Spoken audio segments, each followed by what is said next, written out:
Trying to help. I boxed all day. I basically helped move them all day long. Yesterday, I went over and pressure washed the front porch. So I haven't been home at all this week. My 10-4. But I told Nina the other day, I said, Nina, Eagle, I don't need to put Alrighty. I don't need to put Thank you. You're welcome. I need to learn how to do a contract. Hey, everybody, we are gonna get started with contract 1. Oh, I think my eyes just gave out on me. Here, I just bought a pair of Lord.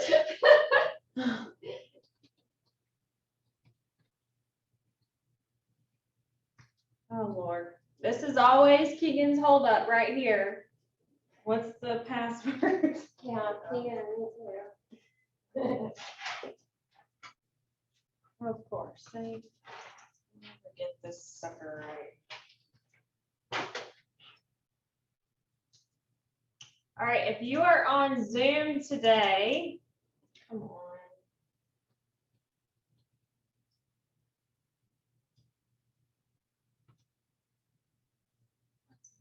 Flipping password, people. There's only so many combinations that it can be. There we go. Boom. Got it.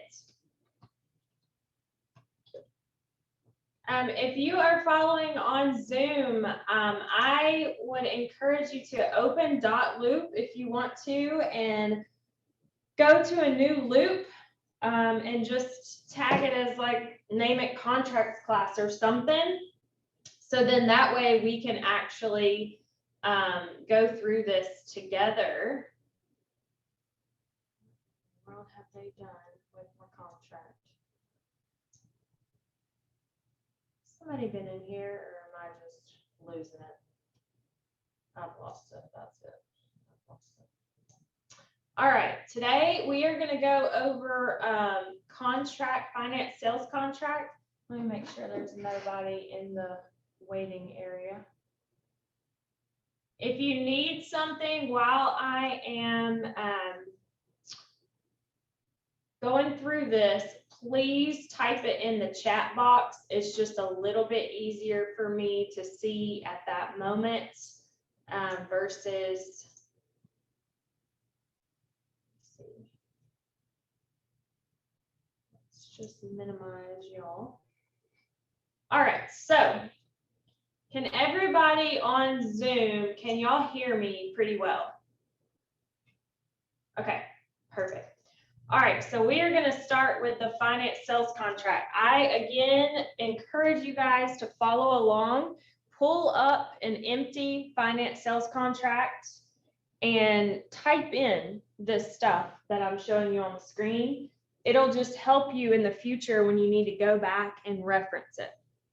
Okay, so we're going to start with this finance sales contract. We have 3 main contracts: finance sales contract, cash sales contract, and land sales contract. Okay, those are the 3 contracts that you'll use when writing an offer. The finance sales contract is for anything financing. So if you're going through a lender for any reason whatsoever, you would use the finance sales contract. Okay, whether that be a VA loan, conventional loan, FHA, whatever it may be, that would be your contract that you use. If you have an all cash buyer, all cash, you would use the cash sales contract. Now we're not talking about, where they're putting $200,000 down, but they're still financing $100,000. That's still a finance sales contract. This is an all cash. If you have somebody that is making an all cash offer, you'll use that cash sales contract. If you can fill out the finance sales contract, you can fill out the cash sales contract. The only difference is you don't put the type of loan. That's it. Okay. All the same stuff, you just don't put the type of loan on there. Okay. It's just a cash. All right. We're going to start with the purchaser's name. So whenever you're writing a contract for the first time, you always want to go off of the name that's on the pre-approval letter that you received from their bank. And you always need to find out if it's a husband and wife, are they both on the loan? If they are not both on the loan, like say the husband is just on the loan, he is the only one that goes on the contract. However, the wife would be required to be at closing because she would have to sign the deed. The deed would go in both of their names, but it's not crucial that she's on the contract. Now she can be on the contract. She just doesn't have to be on the contract. Does that make sense? Just making sure nobody's waiting in the wings. Sometimes we get people waiting and I skip over them. I end up going back 10 minutes later and they're still waiting. Yeah. So the buyer is whomever is on the pre-approval letter that you received from the lender.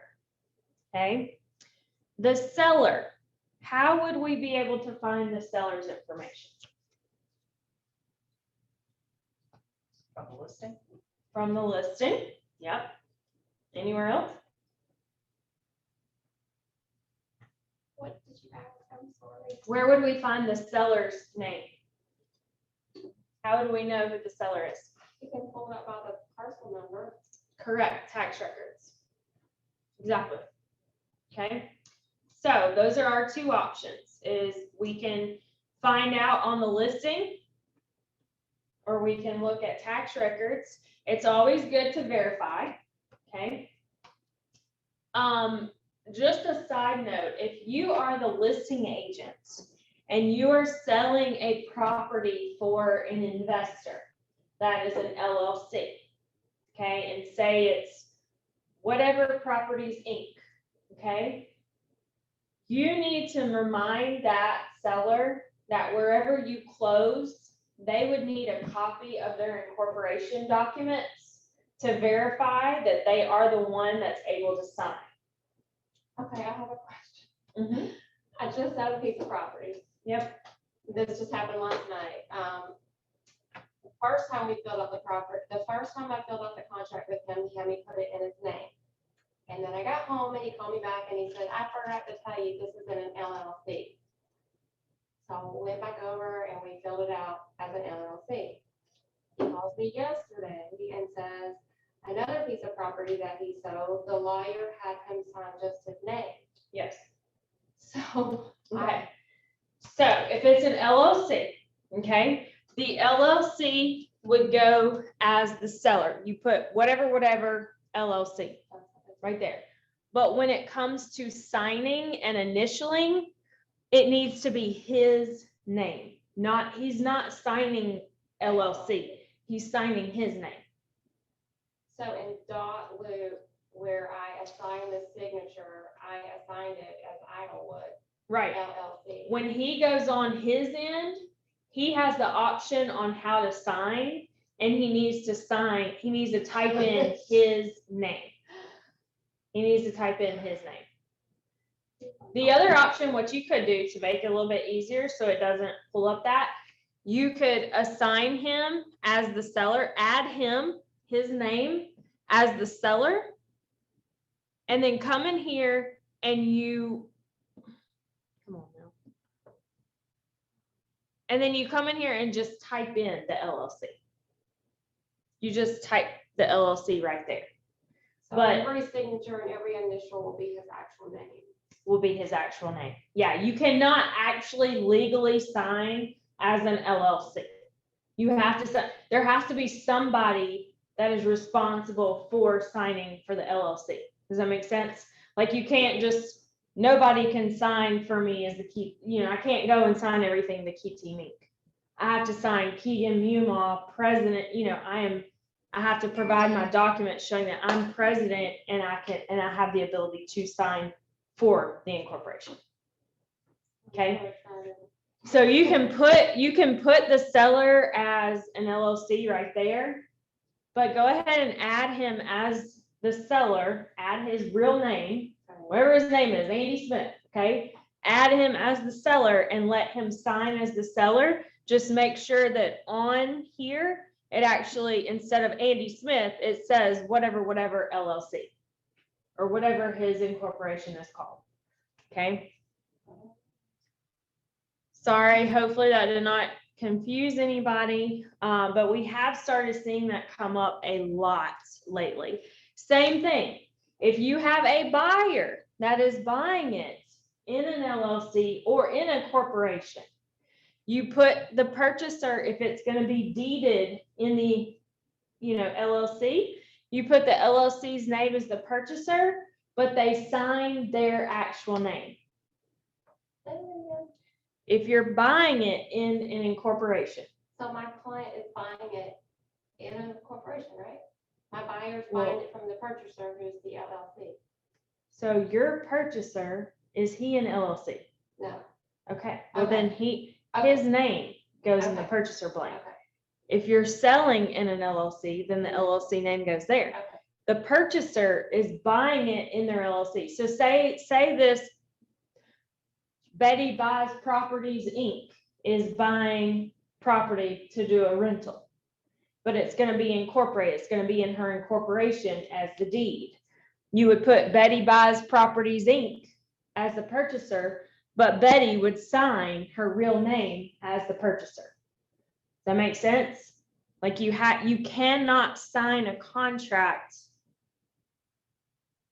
as an incorporation. Okay, it has to be somebody signing. All right, address. You will have, I just put 133 Freedom Way, Madison City, Madison County, the zip. I have seen this a lot come up. Y'all, please, please, please check where you are selling property.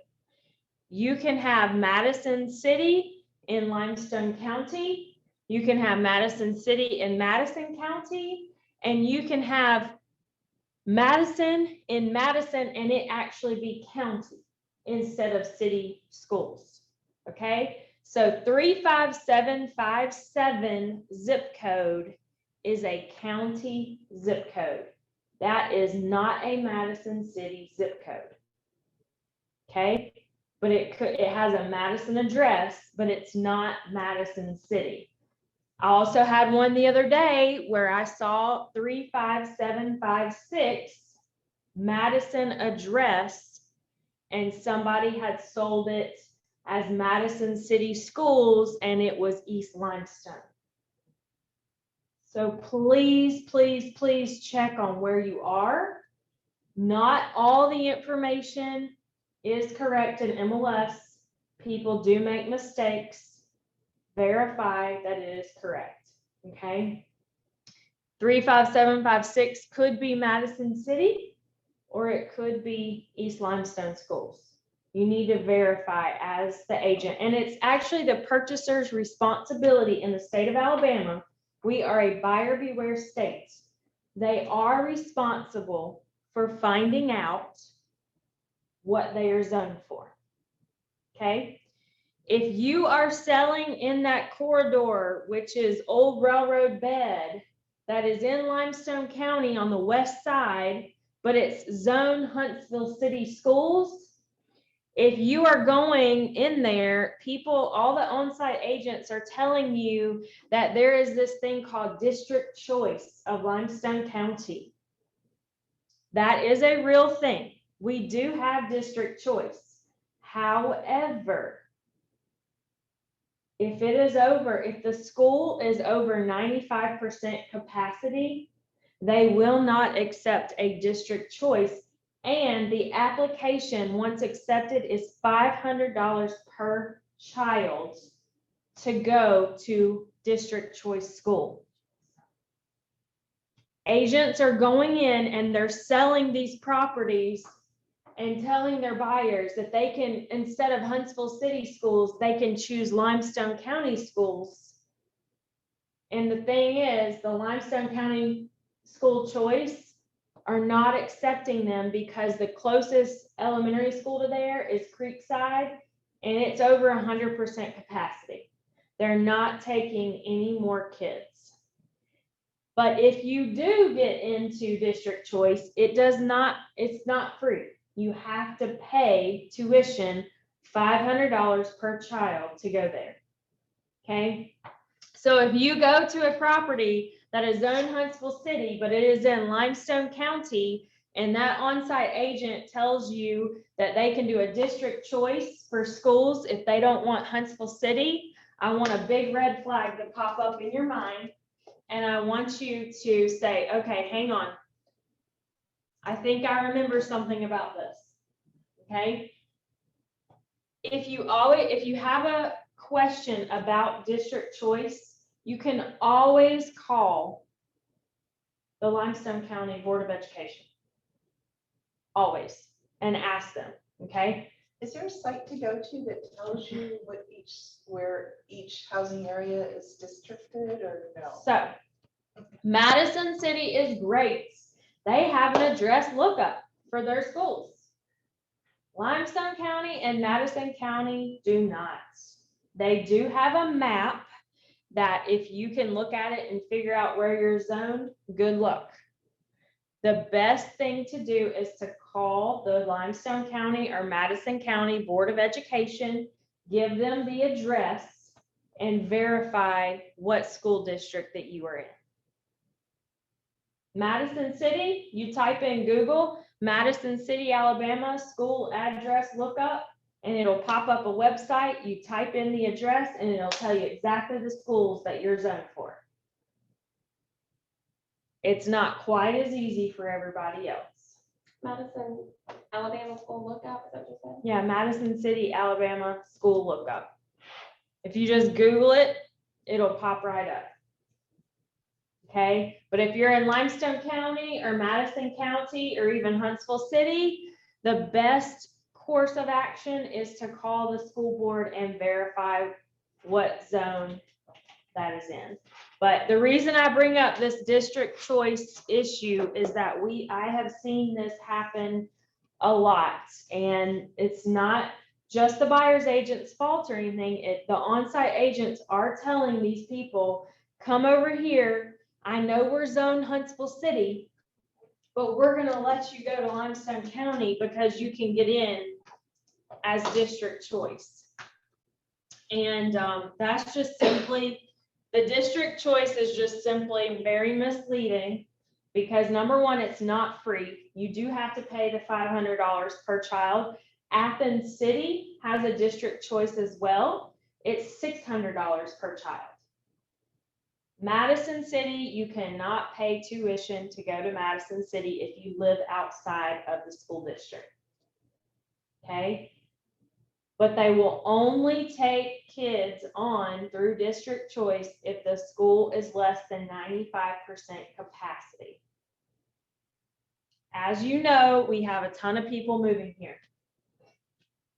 It's going to be really hard to get that district choice in the next couple years. All right, moving on, address, city, county, zip code. You will either have a lot and a block with a subdivision name, or you will have what's called meets and bounds. If it is in a subdivision, it's considered a lot and block community with a subdivision name, or it's going to say NA, meets and bounds. Meets and bounds basically means that there are property lines. However, it is not a platted subdivision. If you see meets and bounds, it would be a wise idea to ask for a survey, a copy of the survey, or your purchaser needs to get a new survey done to verify where those property lines are. A lot and block subdivision already have the lines of the property mapped out for you. So there's really no need to get any type of survey when you're doing that. All right, moving on to the purchase price. The top line is the purchase price. That is what you are writing in for your offer price on this property per your buyer, okay? Whatever they want to offer. If they want to offer 260, 240, 220, whatever the house is listed at, whatever they want to offer, that's what goes in that line right there. The earnest money is held by the selling company or Keller Williams Realty.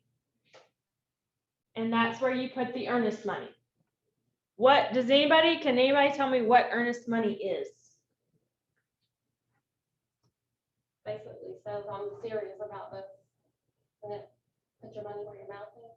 If nobody else puts their earnest money down, and somebody does, then True, so it's a good faith.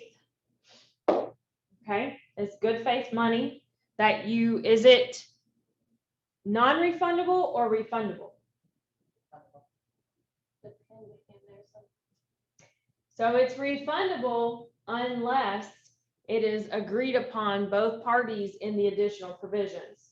So one thing you might see come up that I've seen lately, new builds that are using the HAR contract. Not every single one of them, not every single builder will use this contract, but the ones that are using it, some of them are coming back with non-refundable earnest money. Okay, and some of them are requiring 1% of the purchase price in earnest money. Now, is there a set, you have to put this much earnest money down? Is there any kind of set? No, there's not. Average, I would say, back in the day, we didn't even do earnest money half the time. It just wasn't one of those things that we had to do. And you still don't have to do it, but the likelihood of you getting an offer accepted with no earnest money, I would say is very, very, very low. Okay. Usually $1,000 would get it. Not a problem. Right now I've seen a lot of 1 to 2% of earnest money requested by the listing agents to put down with offers. It just depends. So I would definitely double check that, read the agent remarks very carefully to make sure there's not an earnest money requirement when you are submitting an offer. Okay. I saw one yesterday that wanted 5%, and they'll probably get it. You know what I mean? So just be careful and read that. The contract is contingent upon approval of blank loan. This is the type of loan that they are getting. That could be conventional, FHA, VA, USDA. There's tons of different loans out there. You need to be talking with their lender, have a good connection with their lender, so you can talk with them about exactly the type of loan that they'll be getting. Are they doing a conventional? Are they having to do an FHA, or are they having to do a VA? Make sure that you understand the type of loan that they are getting with that, okay? Number 3 is going to be the loan amount. Loan amount. Now, on this form, we are not doing any subtraction. We do not take the earnest money out of anything on this form, okay? It's just, this is what the earnest money is. This is what the loan amount is. The 4th line is the down payment. We are not subtracting anything on this form, okay? So 3 is loan amount, 4 is down payment. That is simply however much they're putting down. If they are doing a VA 100% loan, you could put 0 down payment right there. Whatever the down payment is, it goes on that 4th line. So let's review. First line is purchase price or offer price. Second line is earnest money. Third line is loan amount. And the 4th line is the down payment. Does anybody have any questions about those that I could answer? No? Okay. Purchaser agrees to apply for said loan within blank working days to make a diligent and good faith effort to obtain approval. That needs to be between 3 to 5. You could put 3, you could put 4, you could put 5, but it does not need to exceed 5 working days right there. Okay. You can even put 2 working days if you want to, but it just needs to be less than 5. Settlement charges. So a lot of people get very confused when we talk about settlement charges. Okay. In this market, We are in a seller's market. In this market, it is not common practice for the seller to pay any of the purchaser's loan closing costs. Okay, these are costs that are specifically related to the purchaser obtaining a loan. Now, the seller is still going to have their closing costs. The seller in the state of Alabama, it's customary for them to pay commission, half title, deed preparation, and prorated taxes. Okay, let's go over that again. The seller in a transaction in Alabama pays for commission, half title, deed preparation, and prorated taxes. So that means no matter what, the seller is going to pay for those 4 things. Okay, no matter what they offer on their house. Those are the things that the seller has agreed to pay in this transaction. The purchaser's closing costs are those directly associated with getting their loan. Those would be things like origination fee, appraisal fee, underwriting fees, processing fees, half title, termite letter, or it's considered wood infestation report. It's those fees, transfer tax, any fee that would be associated with their loan would be the purchaser's responsibility. Okay, on a $240,000 house, you are looking at probably around $6,000 to $8,000 in closing costs on the purchaser side. Okay, the purchaser has prepaids and escrows. So prepaids would be your homeowner's insurance. They would pay 1 year of homeowner's insurance up front when they close on the property. And then your escrows, those are items like your taxes, your homeowner's insurance, and then any PMI, private mortgage insurance. That's that lovely thing that you have to pay if you have less than 20% down. Okay. So the purchaser's loan closing costs are going to be somewhere on a $240,000 house, somewhere around that $6,000 to $8,000 mark. Now notice I put 0 here. 0 because usually in this market, the seller is not willing to pay those fees.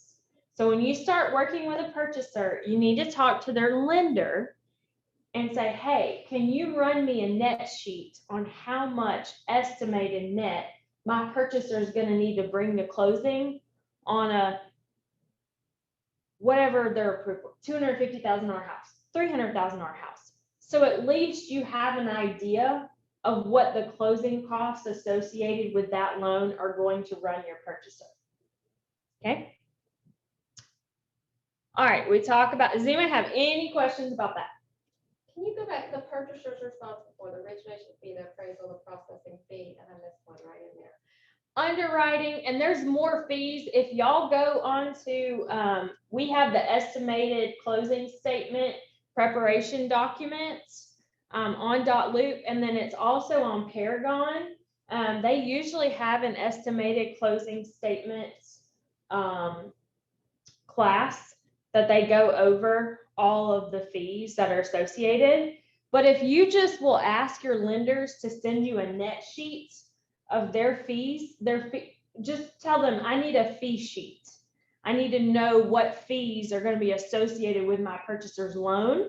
They'll send you all of those fees that are associated. So you would want the net sheet before you filled out the estimated closing statement? The estimated closing statement is actually a Excel spreadsheet, Yeah. and all of them are actually already on there. You just type in the purchase price and the type of loan, and it actually comes up with your estimated. Okay. And it's just an estimate, okay? Yeah. Just an estimate. But it's something, at least you have an idea, right? The lender's numbers are always going to be more accurate, but you have to by law give them an estimate. Okay. But just verify those. The purchaser is also required to pay the attorney's fees. So that's another fee that's on the purchaser side that they are required to pay. All right, this goes over title insurance. Just saying that it's split between buyer and seller. Closing and possession. Let's talk about this for a minute. When you are writing an offer on a property, one of your first questions to the listing agent should always be, what type of time frame are the sellers looking for? Are they looking for a longer time frame? Are they looking for a quick close? What are they looking for? Because then that way you'll be able to go back to your purchaser and say, hey, they're normal 30 days out. Or you can go back to your purchaser and say, hey, they are really looking at closing this thing really fast. We need to get a hold of your lender to see what the quickest possible time frame is for closing. Okay. Normal closing time frame is 30 to 45 days. Normal closing. Okay. That's just a normal closing time frame, 30 to 45 days out. Possession is to be given at closing. Okay, where it says right there, possession to be given at closing. Agency disclosure. This is just disclosing the two agents that are involved. You would put in the listing company, then you would put in our selling company, Keller Williams Madison. So if the listing company is Remax, they're an agent of the seller, you're an agent of the purchaser.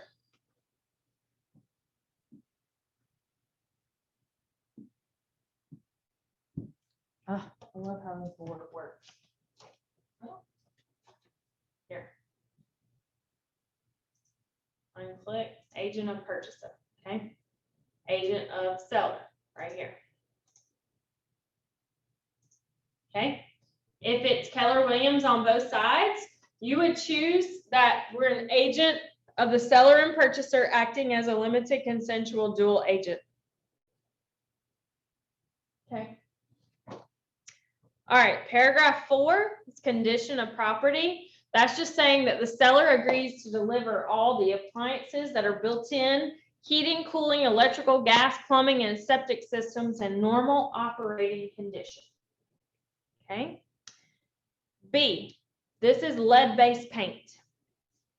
Lead-based paint is pre-1978 construction. What that means is if it's post-1978, you would put NA, NA, NA. If it's pre-1978, it's 10, 5, and 5. 10, 5, and 5 for pre-1978. Now you've got two things down here on the bottom. One is removing that lead-based paint contingency. So it does not even matter. If you have a house that is post-1978, they would sign this top line right here. This one right here that says, purchaser hereby removes this contingency, and they would literally initial this one right here. The bottom one is saying that they acknowledge the receipt of the pamphlet, Protect Your Family from Lead in Your Home. If they sign that, you better be sending them a copy of it. It's in .lit. However, they do not need to sign the bottom if it's post-1978. Okay? If it's pre-1978, so if there is lead-based, if there's a chance of lead-based paint, they would not sign the top one removing the contingency, but they would sign the bottom one. And you would have to have a separate addendum, the lead-based paint addendum.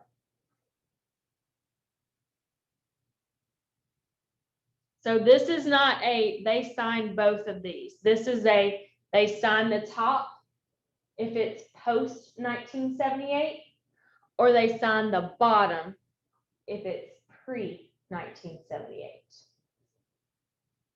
You do have to actually go in .loop and change the initial. So whereas right here, where it's showing that Betty's gonna sign it, you would need to go in right here and make sure that it said no one, because .loop will automatically make it to where she signs both. So you have to physically go in here and choose one or the other. You could go in and say, okay, no one, to make sure that that one does not get initialed.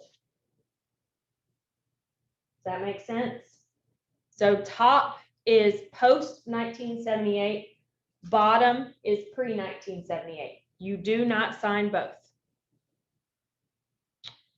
Additional property inspections, purchaser does. The only reason that you would put does not is if your purchaser has decided to waive that home inspection.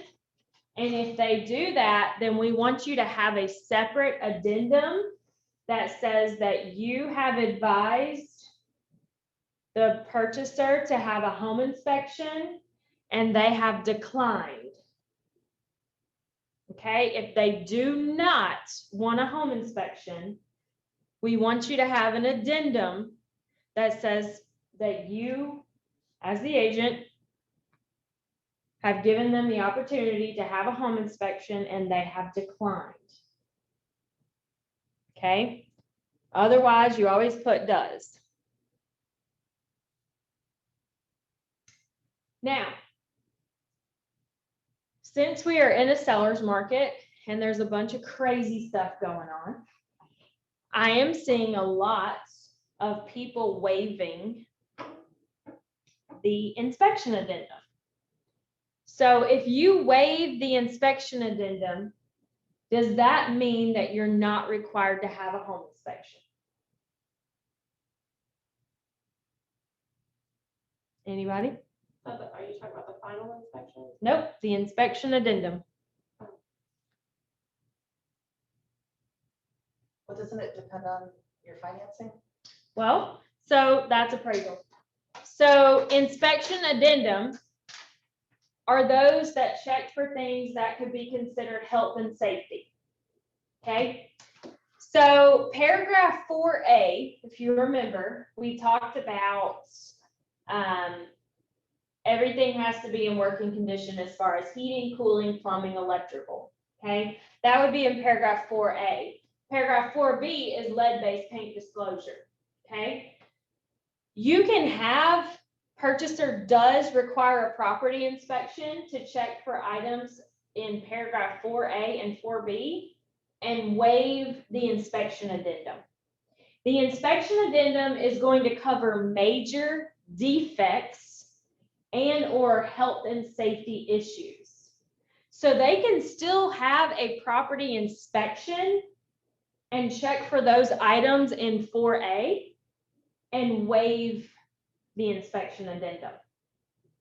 Okay, that means that if they were to have a home inspection, they are only allowed to ask for those items to be repaired that would fall under paragraph 4A. They could not ask for any other major defect and or health and safety issue. Major defect, let's talk about that for a minute. That could mean there's rotted wood. Okay, what if there's a whole window casing that's rotted? That is not going to fall under paragraph 4A as a system. That is going to fall under the inspection addendum as a major defect. So if they waived that inspection addendum, they would not be able to ask for that rotted wood to be repaired. Okay, they would, however, be able to ask for the HVAC to be replaced if it was non-working. Okay, there is a difference. So just be aware, there is a difference between they can have a home inspection and still ask for items to be repaired in paragraph 4A without having an inspection addendum. There are a lot of people, a lot of buyers in this market right now that are waiving that inspection addendum. And they are putting in their provisions, purchaser does not require any repairs except those that would fall under paragraph 4 in the finance sales contract. And that's still put on an addendum. That's put under the additional provisions. And I'll show you that in a minute. Okay. All righty, let's go on down. This is just giving you information. Paragraph 9, let's talk about this for just a second. You know those Ring doorbells everybody's putting in? Well, we need to make sure that there's clarification on whether or not they are staying. Because according to paragraph 9, if it's attached, then it must stay with the home. However, there's a lot of sellers that are not wanting to leave them. So if an agent puts in the remarks, Ring doorbell does not convey, then you need to know that it is not staying, that they are planning on taking that. If there is a security system that does not stay, it should be in agent remarks that it's being taken. Okay. The biggest issue that we've had are the TV mounts for the TVs. People will take them out of the walls and they'll leave the big holes in the walls from them. So if there's a bunch of TV mounts everywhere, you need to ask the question to your buyer, is that important to you if they take it? Because if they need to leave it, we need to have that conversation right now. Okay. Another thing that does not stay that I know a lot of people assume it stays are refrigerators. The refrigerators are not something that is in our contract to stay. It is negotiable, but it is considered a personal property item. Okay, that means that it is not part of the contract for the seller to leave. So if it's important to your purchaser to ask for that, then they need to ask for it to stay. And you also need to preface that with anything extra that you're asking to stay or you're asking for could be hurtful in a multiple offer situation. Just being honest. I mean, maybe there's the same offer as yours, but they're not asking for the fridge. They'll probably take that one. You know? All right, let's go down to additional provisions. Come on, come on. All right, these are by no means things that you have to add in your contract, okay? Please know, these are not things that have to be added in your contract. These are just suggestions. So, home must appraise for purchase price or greater. Let's talk about this for a minute. We have a lot of people right now that are paying over appraisal price for properties. Well, that depends on how much cash your buyer has available. Okay, is it imperative that it has to appraise for purchase price or greater? Or what about you could put in here, purchaser willing to pay $10,000 over appraisal price, $5,000 over appraisal price, $20,000 over appraisal price. You can leave it blank. You don't have to put it in there if the buyer doesn't care. Now, let me just tell you, if you are waiving that appraisal contingency, you need to make sure that your buyer has the cash to cover it. Talked to an agent yesterday.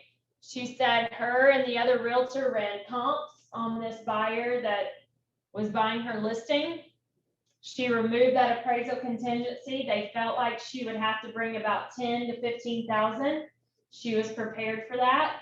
When the appraisal came in, she had to bring 35,000. Guess what? She had it, but it cut into her down payment, and she had to change her loan from a 10% down to a 5% down. So she couldn't back out because they didn't sign She it. could, if she didn't qualify, she could back out. Yeah, I mean, if she didn't qualify for that, then she wouldn't have choice, right? But,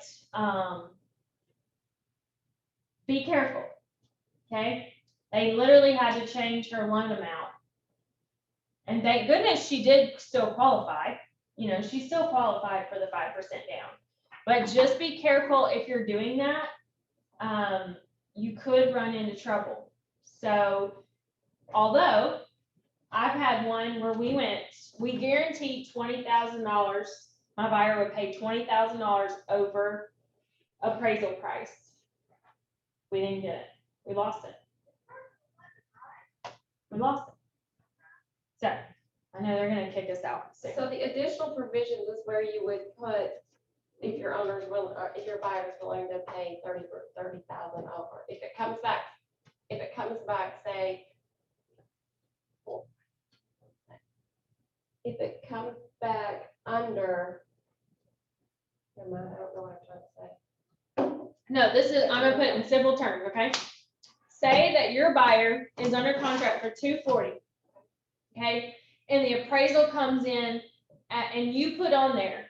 So say you went over list price, whatever. 240 was the contract price. And you put on the contract, your buyer is willing to pay $20,000 above appraisal price.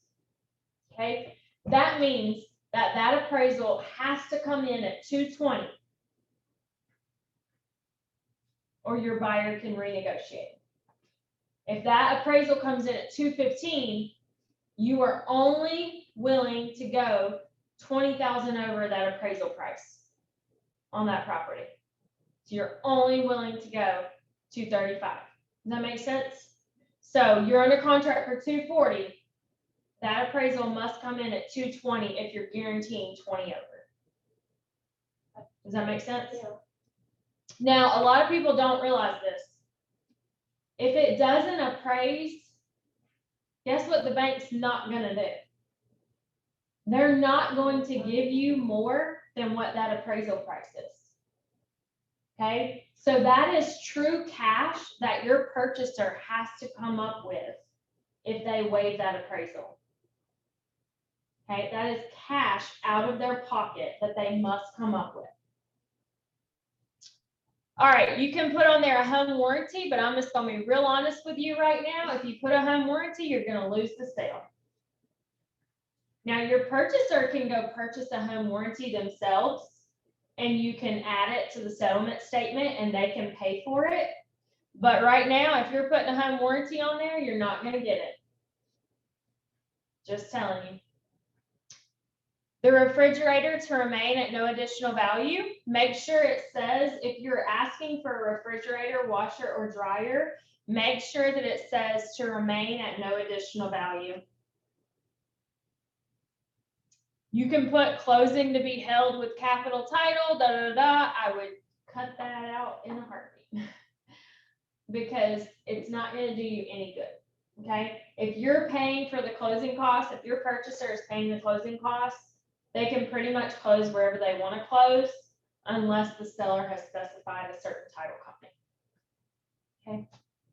That's not worth losing a sale over, title company closing. Now, here's a big one. If you don't have the earnest money check in hand, you need to write in here, purchaser to deliver earnest money to selling office within 48 hours, 24 hours, whatever it may be, of accepted contract. Okay. If you're doing an escalation addendum, you can put C attached escalation addendum. So that means if you are putting in an offer at 240, but your purchaser is escalating up to 260, then you want to add that escalation addendum to your provisions to be able to write that. Does everybody understand what an escalation addendum is? That means that you're putting in an offer price of 240, but you're escalating up to a certain amount, okay? So it'll say something like, your purchaser is willing to pay blank over the next highest net, whatever that may be, 500, 1,000, 100. had one that was $5 over. Y'all don't do that. It pissed the seller off. Okay. It really pissed him off. He wouldn't even consider it. He looked at it and he's like, that's crap. He just knocked it out. So if you want to get their attention, you do something absurd as that over. Okay. You do something like 2,500, 2,800, 3,000, 5,000 over the next highest net to get their attention. Okay. And then it'll say blank highest net, blank over the next highest net up to a certain amount. So they could escalate up to whatever amount they want to pay for the house. Okay. But they need to understand at that price, do you have to make sure it appraises for purchase price, or are you waiving that appraisal? If you're waiving it, you need to verify the funds that they have the cash between, at least between the list price and what they're escalating up to. Okay. How does that escalation thingy work? So you've got 4 or 5 contracts and they're $10,000, $20,000 over. You pick the highest one, but if you had an agent that said, I put my client's putting in 50,000 over, but he'll go more if he has to. You don't do that, right? So it depends on, as the listing agent, are you asking for highest and best, or are you going back and renegotiating? There's nothing that says that you can't go back to a certain offer and even say their escalation is up $30,000 over.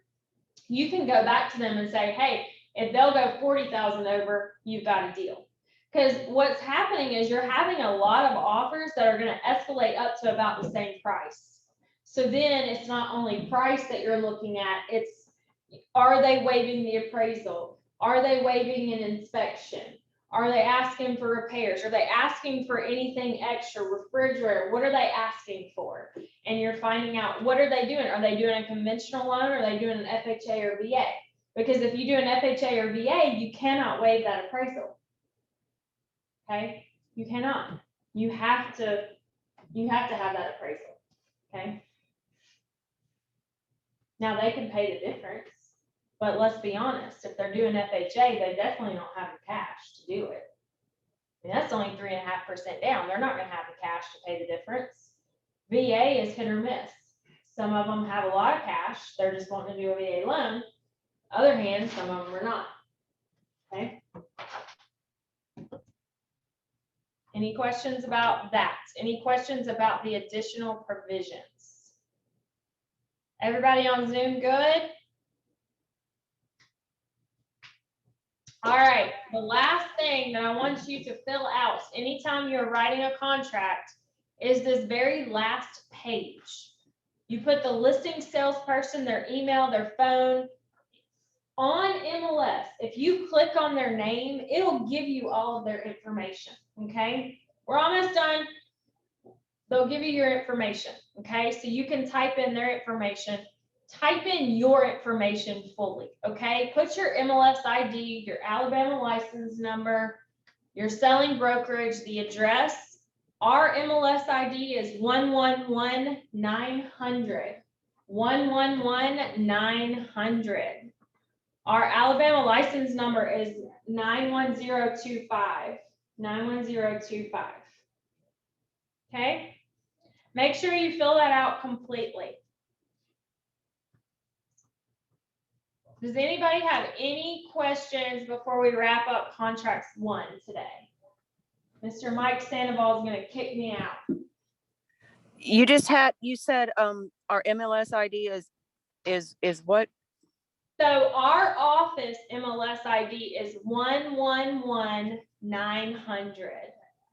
111900. Thank you.